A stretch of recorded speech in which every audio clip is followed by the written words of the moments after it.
ერთ-ერთ ვიდეოზე ბატონმა დამიწერა კომენტარი, მეც მიყვარს ჭამა, მაგრამ დიაბეტი მაქვსო.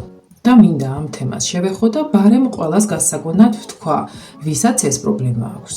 რახან დიაბეტი გაქვთ, ეს იმას არ ნიშნავს, რომ არ ჭამოთ საჭმელი, ან არ ჭამოთ ის საჭმელი, რომელიც თქვენ გიყვართ. უბრალოდ დიაბეტის დროს მნიშვნელოვანია აკონტროლოთ სისხლში შაქრის დონე.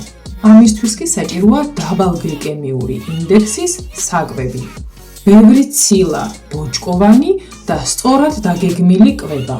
Herbalife-ის საკვები თანამატები სწორედ ამას ემსახურება. პროდუქტები არის უმაღლესი ხარისხის და აქვს დაბალი გლიკემიური ინდექსი. დაგეხმარება შიმშილის შეგრძნების კონტროლში. უზრუნველყოფს ორგანიზმს აუცილებელი ბოჭკოებით და ცილებით. ხელს უწყობს წონის სწორ მართვას, რაც დიაბეტის შემთხვევაში კრიტიკულად მნიშვნელოვანია. რა თქმა უნდა, ინდივიდუალურია ყველაფერი და შენი ექიმთან ვიზიტი აუცილებელია, მაგრამ თუ შენ ხარ ის ადამიანი, ვინც შაქრის გამო ფიქრობს, რომ აღარაფერი გემრიელი არ შეიძლება, წდები Herbalife პირიქით შენთვის დიდი დახმარებაა. თუ გინდა რომ სწორად დავგეგმოთ შენი კვება, თან ჭამო გემრიელად და თან ჯანსაღად, მაშინ მომწერე და ერთად ვიზრუნოთ შენს ჯანმრთელობაზე.